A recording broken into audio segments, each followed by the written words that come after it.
आप सभी को हमारे YouTube channel Indian count boys की तरफ से नमस्कार। दुर्गा सप्तशती का द्वितीय अध्याय। बोल माता रानी की जय। ऋषि बोले, प्राचीन काल में देवता तथा दैत्यों में पूरे 100 वर्ष युद्ध होता रहा। उस समय दैत्यों का स्वामी महिषासुर और देवताओं का इंद्र था। संग्राम में देवताओं की सेना महाबली दैत्यों से हार गई। तब सभी देवता को जीतकर महिषासुर इंद्र बनकर बैठ गया। हार खाकर सभी देवता ब्रह्मा जी को आगे करके वहां गए जहां शंकर तथा विष्णु भगवान विराजमान थे। वहां पर देवताओं ने महिषासुर के सभी उपद्रव एवं अपने प्रभाव आदि का पूरा वृतांत कह सुनाया। उन्होंने कहा, प्रभु महिषासुर ने तो सूर्य, इंद्र, अग्नि, पवन, चंद्रमा, यम तथा वरुण इस प्रकार अन्य सभी देवताओं के अधिकार छीन लिए। स्वयं ही सबका अधिष्ठाता बन बैठा है। उसने सभी देवताओं को स्वर्ग से निकाल दिया और महिषासुर महान दुरात्मा है। बेचारे देवता पृथ्वी पर मृत्यु की भांति विचर रहे हैं। हे प्रभु, उस देव शत्रु के सभी उपद्रव हमने आपको सुना दिए। अब हम आपकी शरण में आए हैं, उसके वध का कोई उपाय कीजिए। इस प्रकार मधुसूदन तथा महादेव जी ने देवताओं के वचन सुने तो उनकी क्रोध से भौएं तन गई। विष्णु भगवान के मुख से एक महान तेज प्रकट हुआ। इसी प्रकार ब्रह्मा तथा शंकर के मुख से भी तेज प्रकट हुआ। दूसरे इंद्र आदि देवताओं के शरीर से महान तेज प्रकट हो आया। सभी तेज मिलकर एक हो गए। वह तेज पुंज इतना उग्र था जैसे कि जलता हुआ पहाड़ हो। देवताओं ने देखा कि उसकी ज्वालाएं सभी दिशाओं में फैल रही है। वह तेज पुंज सभी देवताओं के शरीर से प्रकट हुआ। उसकी तुलना कहीं समा न सकती थी। जब वह एक हुआ तो नारी के रूप में हो गया। उसके प्रकाश से तीनों लोग भर गए। महादेव जी के तेज से उसका मुख प्रकट हुआ। यम के तेज से उनके केस हुए। विष्णु के तेज से उस देवी की भुजा, चंद्रमा से दोनों स्तन, इंद्र के तेज से उसका कटी प्रदेश, वरुण के तेज से जंगा, पृथ्वी के तेज से नितंब, ब्रह्मा के तेज से चरण, सूर्य के तेज से चरणों की उंगलियां, वसु के तेज से हाथों की उंगलियां, कुबेर के तेज से नासिका का आविर्भाव हुआ। उसके दांत प्रजापति के तेज से प्रकट हुए। अग्नि के तेज से 3 दिव्य नेत्र हुए। दोनों संध्याओं के तेज से दोनों भुजाएं, वायु के तेज से दोनों कान उत्पन्न हुए। इसी प्रकार दूसरे देवगणों के तेज के द्वारा उस शिवा भगवती का प्रादुर्भाव हुआ। तब समस्त देवताओं के तेज से प्रकट हुई देवी को देखकर महिषासुर से पीड़ित सभी देवता प्रसन्न हुए। महादेव जी ने उस देवी को अपने शूल से शूल निकाल कर दे दिया। विष्णु जी ने अपने सुदर्शन चक्र से चक्र प्रकट करके दिया। वरुण ने शंख तथा अग्नि ने उसे शक्ति दी। मारुत ने धनुष दिया। बाणों से भरपूर 2 तरकस भी दिए। देवराज इंद्र ने अपने वर्ज से वर्ज पैदा करके दिया। फिर सहस्र इंद्र ने ऐरावत हाथी से घंटा दिया। यमराज ने काल दंड से दंड दिया। सागरपति ने पास, प्रजापति ने रुद्राक्ष माला अर्पित की। ब्रह्मा ने कमंडल भेंट किया। सूर्य ने भगवती के सभी रोमकूपों में अपनी किरणें प्रदान की। काल ने तलवार तथा उत्तम ढाल अर्पण की। क्षीर सागर ने हार तथा कभी भी पुराने न होने वाले वस्त्र भेंट किए। इसी प्रकार चूड़ामणि, दिव्य कुंडल, 2 कड़े भी भेंट किए और चमकता हुआ अर्ध चंद्र, सभी भुजाओं के लिए बाजूबंद, चरणों के लिए नूपुर, कंठ के लिए सर्वोत्तम कंठूला भेंट किया। इसी प्रकार सभी अंगुलियों के लिए रतन जड़ित मुद्रिकाएं भी प्रदान की। विश्वकर्मा ने निर्मल परशु भेंट किया और अनेकों रूपे वाले अस्त्र, अभेद कवच, मस्तक तथा गले में धारण करने के योग्य कभी भी कुंभलाने वाली कमलों की माला दी। जल्दी ने उसे बहुत सुंदर कमल दिया। हिमाचल ने वाहन के लिए सिंह तथा और भी अनेक प्रकार के रत्न भेंट किए।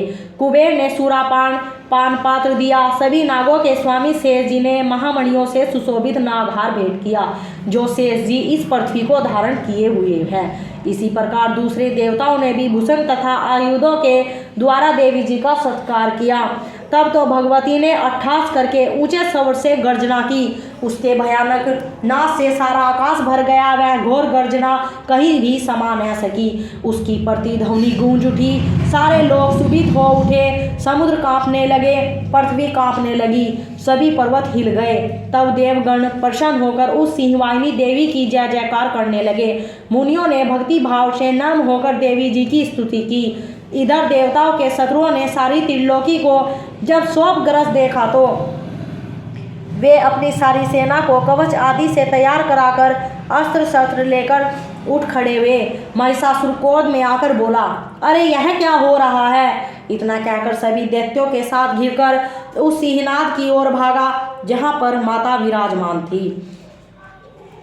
उसने वहां जाकर तीनों लोगों को अपने तेज से प्रकाशित करती हुई देवी को देखा। उस देवी के चरणों के भार से पृथ्वी दबी जा रही थी। माथे के किरीट मुकुट से आकाश पर रेखाएं पड़ती जा रही थी। उसके धनुष की टंकार से सातों पाताल शोकग्रस्त थे। हजारों भुजाओं से सभी दिशाओं को ढांपकर वह देवी खड़ी हुई थी। उन देवी जी के साथ उन दैत्यों का युद्ध आरंभ हो गया।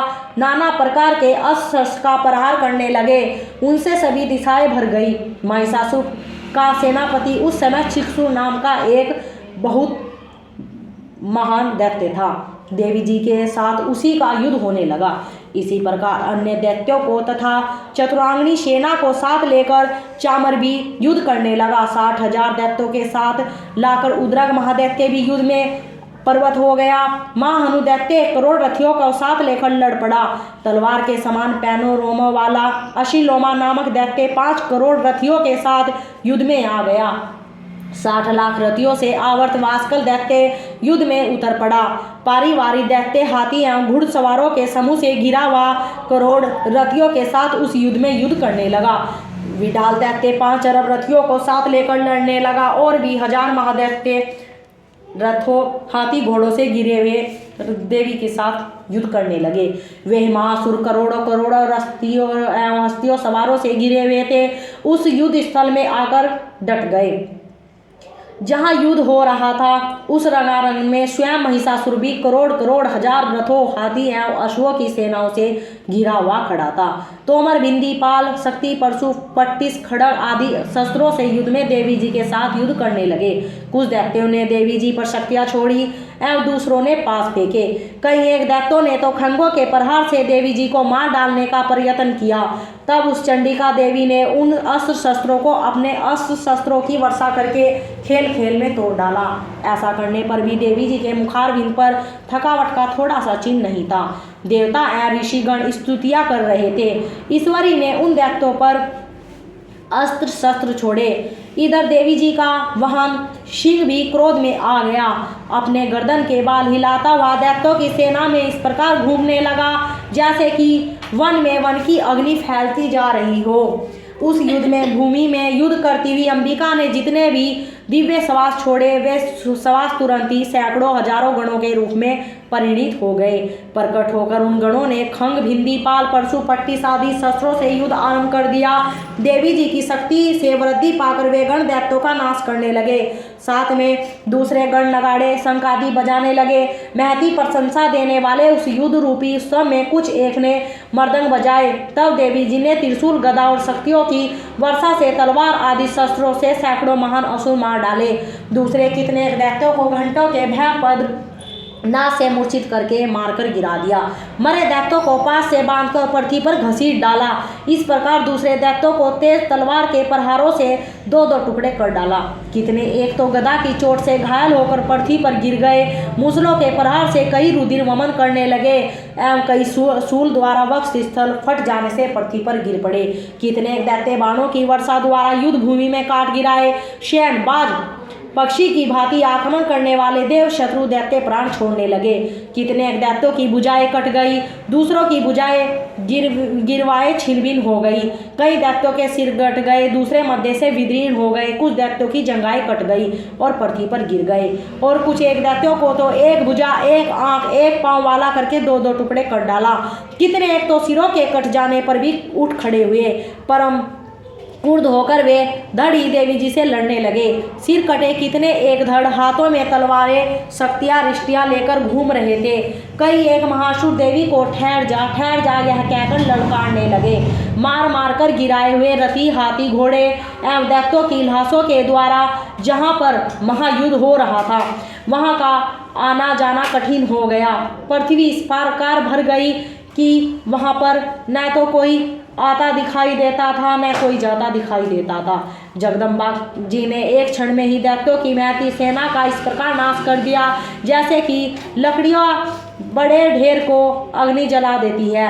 देवी का वाहन सिंह अपने बालों को छटकाता हुआ बड़ी गर्जना करता हुआ दैत्यों के शरीर से मानो प्राण ही चून रहा हो इस प्रकार घूमने लगा। देवी जी के उन गणों ने महासुरों के साथ बड़ा युद्ध किया जिससे देवता प्रसन्न होकर आकाश से फूलों की वर्षा करने लगे। बोलो माता अम्बा की जय।